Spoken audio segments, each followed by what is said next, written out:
Assalamualaikum warahmatullahi wabarakatuh. Apa kabar teman-teman mahasiswa semuanya?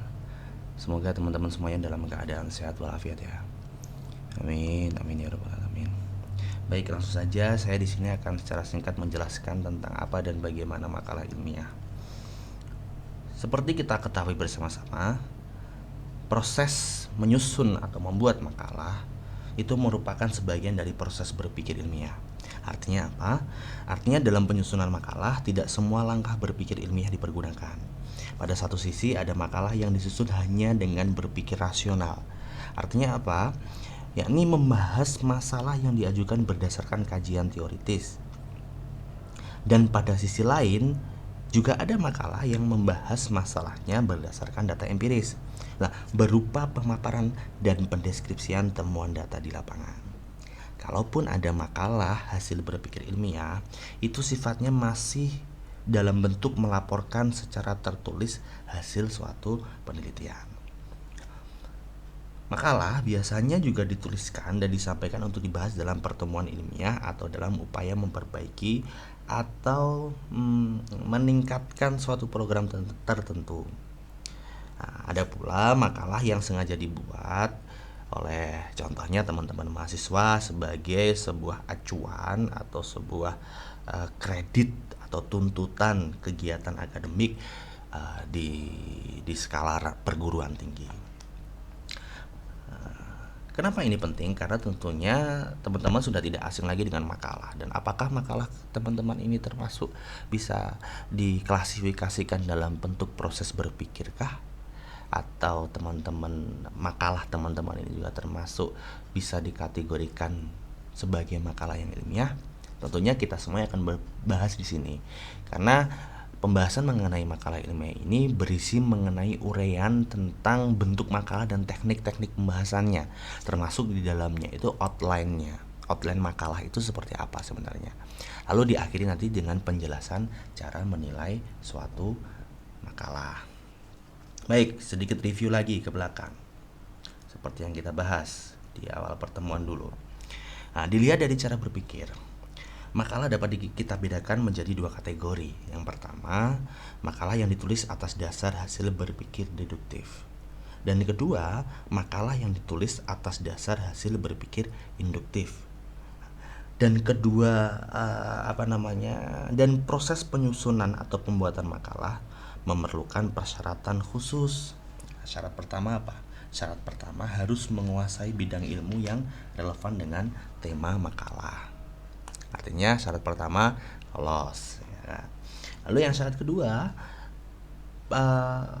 penulis makalah atau dalam hal ini teman-teman semuanya ini harus terampil mencurahkan gagasan atau pikirannya dalam bentuk bahasa tulisan atau bahasa ilmiah.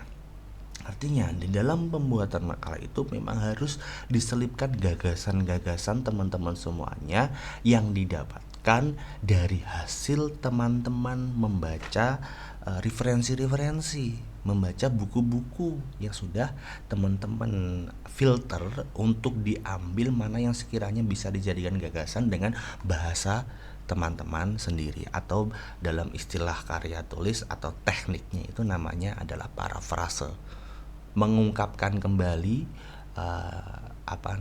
sebuah teori atau sebuah tulisan dengan gaya bahasa teman-teman sendiri tanpa menghilangkan makna yang ada dalam teori sebelumnya. Nah, syarat yang ketiga itu memiliki kemampuan mensistematiskan gagasan atau buah pikiran dalam bentuk alur-alur pikir yang logis sehingga mudah ditangkap maknanya oleh audiens atau pembaca makalah. Langsung saja, biar lebih cepat, kita akan membahas makalah hasil berpikir deduktif itu yang seperti apa sih? Nah, makalah yang dituliskan berdasarkan hasil berpikir deduktif pada hakikatnya adalah tulisan yang membahas atau memecahkan suatu masalah atas dasar kajian teori dari khasanah ilmu pengetahuan. Nah, dari situ, oleh sebab itu, penulis makalah atau pemakalah harus mempelajari terlebih dahulu permasalahan dari sudut pandang keilmuan, setidak-tidaknya dari bidang keahlian yang dimiliki. Teori konsep, prinsip, asumsi-asumsi dari keilmuan yang relevan dengan masalah yang akan dibahas harus diketahui dan dikuasai dengan baik. Maka tadi kenapa di syarat yang pertama tadi dijelaskan harus menguasai bidang ilmu yang relevan dengan tema makalah. Karena kalau proses berpikir deduktif itu pemakalah atau pembuat makalah atau penulis makalah harus tahu teori-teori apa yang dikembangkan.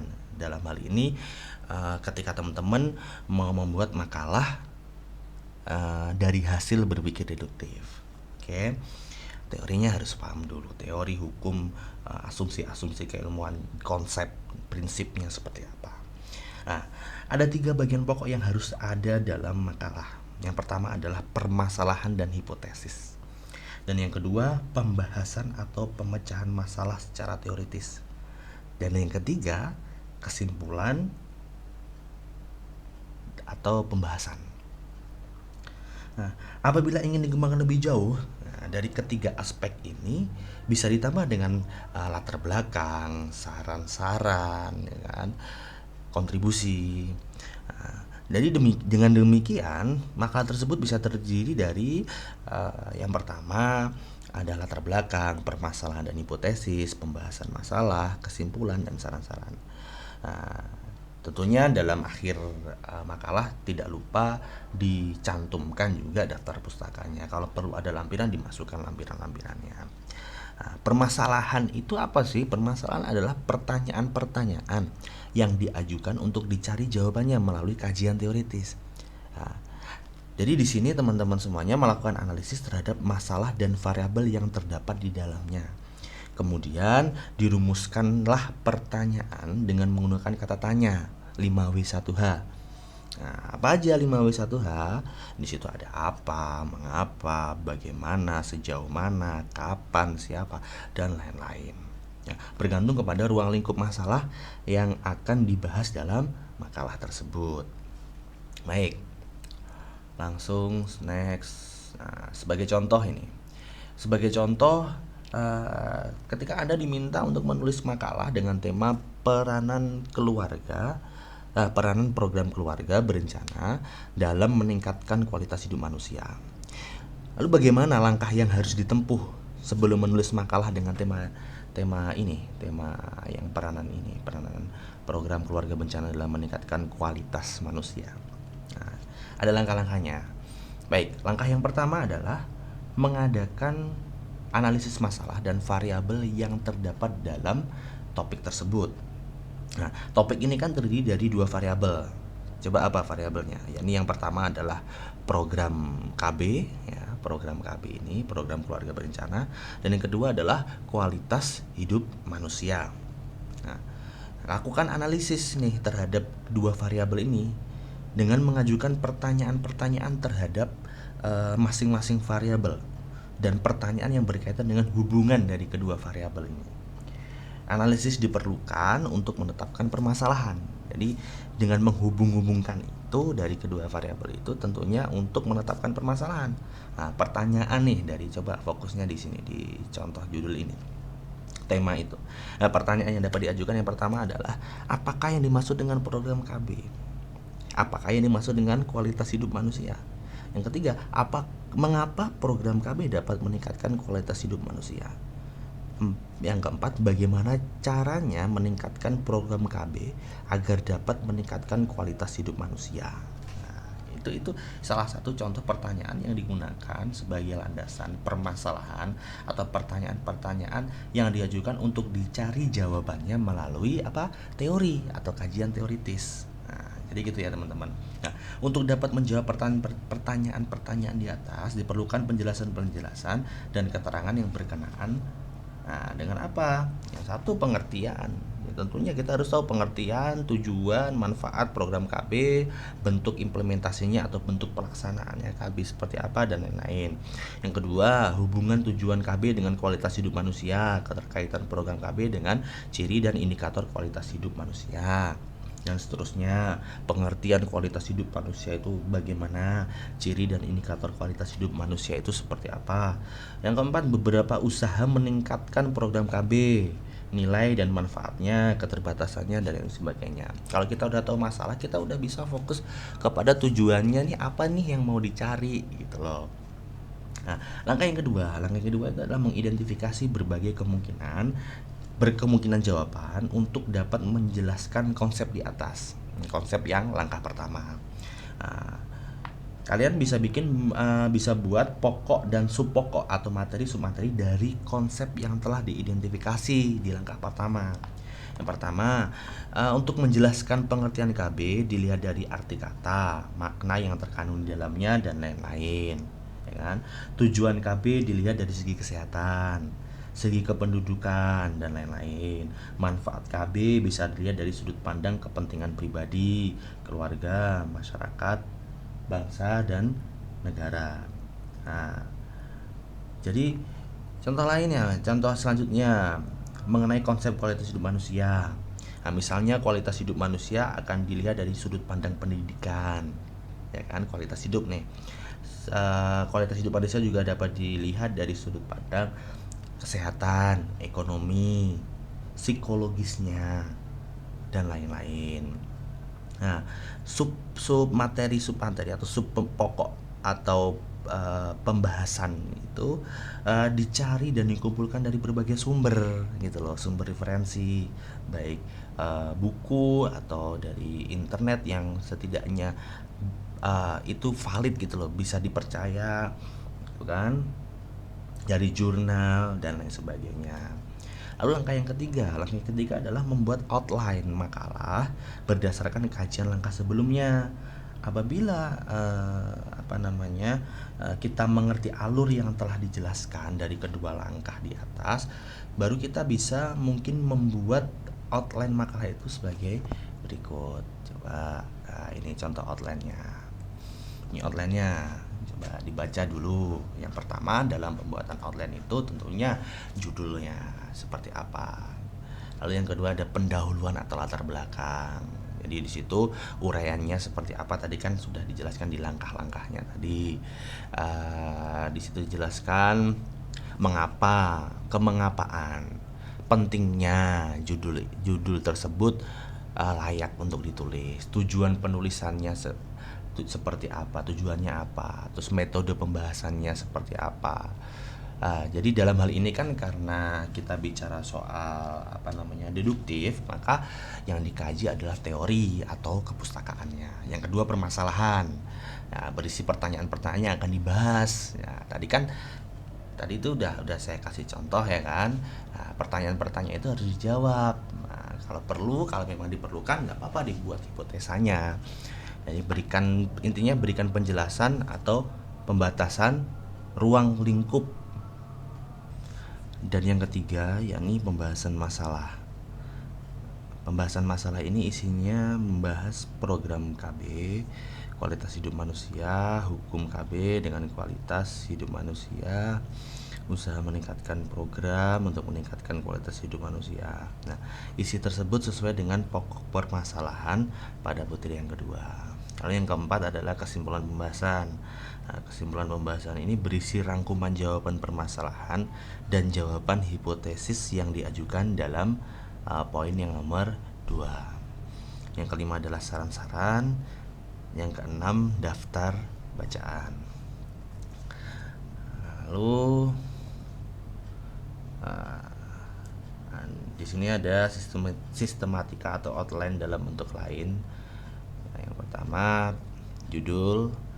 Setelah judul ada permasalahan dan hipotesis. Nah, isinya uraian mengenai butir 1 dan butir 2 sesuai dalam contoh atau outline di atas tadi ya. Contoh yang sebelum ini, maksudnya sebelum ini.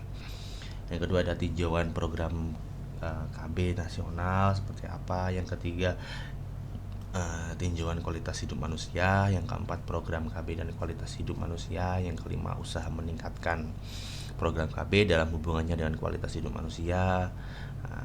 Yang keenam kesimpulan pembahasan, yang mana kesimpulan pembahasan itu isinya tentang kesimpulan penulis atau pemakalah mengenai jawaban semua pertanyaan dan hipotesis yang diajukan.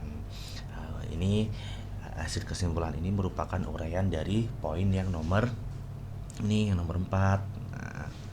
Yang ketujuh yaitu adalah daftar pustaka. Daftar pustaka ini dengan mencantumkan referensi-referensi buku-buku yang digunakan atau ini tipe ya, link internet yang digunakan dalam menulis makalah gitu. Lalu lanjut saja, kita sekarang masuk di makalah hasil berpikir induktif. Seperti apa sebenarnya makalah hasil berpikir induktif itu? Nah, makalah hasil berpikir induktif itu merupakan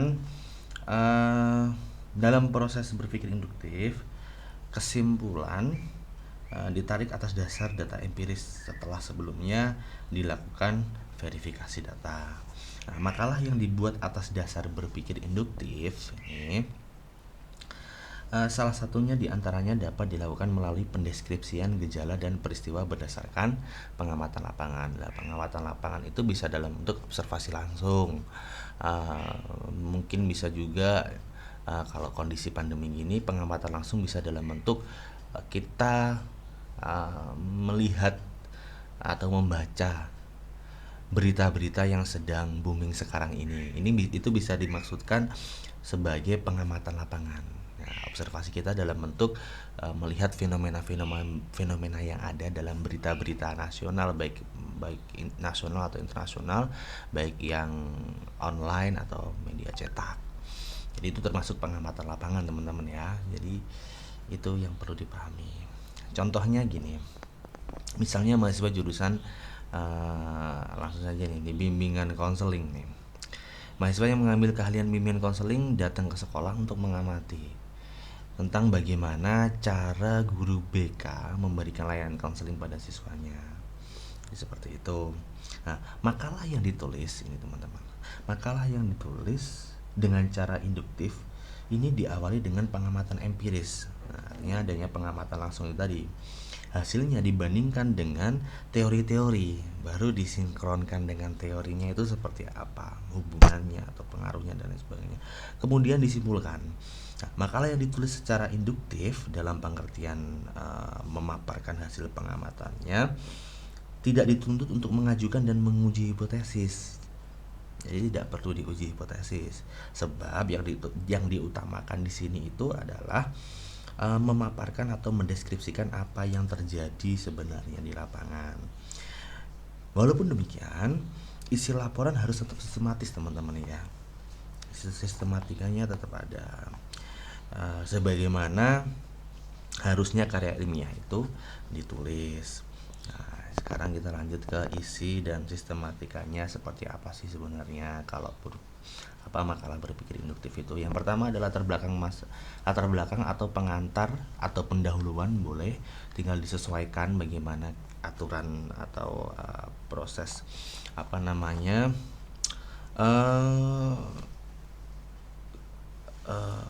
tata tertib yang diatur dalam proses penulisan makalah di IAIN Tulung Agung itu seperti apa. Yang pertama itu menjelaskan apa? Yang dijelaskan di situ mengapa tema tersebut ditulis, lalu tujuannya apa, metodenya apa. Lalu yang kedua ada permasalahan, mungkin bisa dibaca sendiri-sendiri juga ya teman-teman ya. Yang kedua itu permasalahan, isinya pertanyaan-pertanyaan yang terkandung dalam judul, ada rumusan masalahnya seperti apa, lalu pembatasan konsep yang ada di dalam pertanyaan tersebut. Yang ketiga yaitu adalah pembahasan. Nah, di situ ada pembahasan, isinya menjelaskan tentang pemecahan masalahnya seperti apa berdasarkan hasil pengamatan empiris tadi itu. Nah, studi lapangan itu tadi, observasi baik langsung atau melalui media berita kalau kondisi sekarang ini ya. Hasil pengamatan empiris ini bisa dibahas dari sudut pandang teoritis, jadi analisanya gimana. Lalu yang keempat, kesimpulan. Nah, isinya adalah bagaimana menarik kesimpulan pembahasan dalam hubungannya dengan pertanyaan atas dasar hasil pengamatan tadi. Itu. Lalu yang kelima adalah saran-saran. Nah, penulis atau pemakalah mengajukan pendapatnya terhadap hasil pengamatan tadi. Setelah teman-teman melihat pengamatan empiris tadi itu, teman-teman mengajukan pendapat. Mungkin bisa menilai melalui kelemahan-kelemahan gejala peristiwa atau proses yang terjadi di lapangan atau fenomena yang ada. beserta bagaimana upaya memperbaikinya. Jadi kita tidak hanya menyampaikan kelemahan-kelemahannya, tapi kita juga harus menyampaikan bagaimana kontribusi kita supaya ada kontribusi yang solutif, yang memberikan solusi jalan keluarnya. Yang keenam adalah kepustakaan. Nah, kepustakaan ini berisi tentang referensi-referensi yang ada ditulis. Nah, ini menuliskan makalah berdasarkan berpikir induktif biasanya menempuh langkah-langkah sebagai berikut. Yang pertama adalah menetapkan dulu kerangka makalahnya, artinya tema pokok dan pertanyaan-pertanyaan yang ingin dicari jawabannya. Nah, tema bisa bersumber dari pengalaman lapangan, mungkin kita bisa melihat fenomena yang ada sekarang, bisa pula langsung berprinsip pada prinsip teori keilmuan. Lalu dalam rangka studi teman-teman mahasiswa di perguruan tinggi, kadang-kadang tema atau topik makalah diberikan oleh dosen ya kan dari saya, baik makalah individu maupun makalah kelompok. Nah, mungkin kita nanti bisa mulai dengan makalah individu, coba kayak gimana. Lalu yang kedua, verifikasi data gejala proses di lapangan. Artinya teman-teman mahasiswa juga harus bisa turun ke lapangan untuk mempelajari data, gejala, atau berlangsungnya suatu proses. Nah, caranya bisa dilakukan dalam bentuk pengamatan, wawancara, dan lain sebagainya. Lalu hasilnya dicatat sebagaimana adanya. Nah, dalam kondisi sekarang ini yang seperti ini tidak mungkin untuk teman-teman terjun ke lapangan. Tapi yang sangat dimungkinkan teman-teman bisa merespon segala problematika atau fenomena yang ada melalui kepekaan atau responsif kalian dalam melihat fenomena-fenomena yang ada. Nah, kalian bisa melihat media berita-berita yang ada di televisi atau media online atau media cetak, itu bisa jadi rujukan untuk menyusun makalah. Yang ketiga adalah menganalisis. Nah, setidaknya mempelajari hasil pengamatan tersebut dan menghubungkannya dengan landasan teoritis yang berkenaan dengan tema atau masalah yang diamati. Itu yang penting. Jadi teman-teman hasil pengamatannya seperti apa lalu dihubungkan kepada teori. Yang keempat adalah buat outline isi makalah. Nah, seperti dijelaskan dalam uraian yang sebelumnya tadi kan ada bagaimana outline sistematikanya. Lalu yang kelima adalah tuliskan makalah tersebut dengan bahan-bahan yang telah diperoleh dari pengalaman lapangan atau pengamatan empiris dari bahan-bahan dan bahan-bahan teoritis sebagai pembandingnya. Dengan petunjuk ini dan rambu-rambu tersebut, maka saya kira menulis makalah dengan cara induktif ini akan jauh lebih mudah daripada deduktif. Coba deh kalian refleksiin ke diri kalian pikirin, kalian baca benar-benar, kalian pahami betul-betul. Karena intinya adalah menulis atau melaporkan apa saja yang terjadi di lapangan sebenarnya, diperjelas lalu dibandingin dengan teori, cuma gitu aja teman-teman. Itu akan jauh lebih menarik, justru diskusnya atau proses diskusinya akan lebih menarik. Lalu ada juga teman-teman selanjutnya makalah hasil berpikir ilmiah. Nah, makalah hasil berpikir ilmiah ini adalah tulisan yang memaparkan proses dan hasil penelitian. Nah, dengan demikian makalah ini berupa rangkuman suatu laporan hasil penelitian atau rangkuman, ya bisa dikatakan skripsi, tesis, disertasi, ditambah dengan komentar-komentar penulis makalah dan lain sebagainya. Jadi skripsi itu termasuk makalah hasil berpikir ilmiah. Nah, sistematikanya seperti apa sih sebenarnya makalah hasil berpikir ilmiah itu? Oke, langsung saja. Ini yang pertama judul, sama sebenarnya. Ada permasalahan, ada kerangka pemikiran dan hipotesis, ada metodologi penelitian. Ini bisa dibaca sendiri ya teman-teman. Hasil penelitian, kesimpulan, saran, pembahasan, dan yang terakhir adalah daftar pustaka. Next, langsung ke bawah. Nah, ini terpenting, bagaimana sih sebenarnya proses menilai makalah itu. Nah, proses menilai makalah merupakan proses penilaiannya itu tidak dilihat dari tebal tipisnya ya teman-teman ya. Sekali lagi, yang tebal tipis makalah yang ditulis oleh penyusun makalah atau pemakalah atau penulis makalah. Demikian juga tidak dinilai dari siapa penulisnya, seperti kedudukannya atau jabatannya penulisnya, gelar ilmiah yang disandang. Justru bisa saja tulisan atau hasil makalah yang saya buat ternyata jauh lebih bagus kalian, kalian jauh lebih bagus dibanding saya lo bisa. Karena ini proses latihan teman-teman, sebenarnya proses pemahaman konstruksi outline-nya, gambarannya, sistematikanya.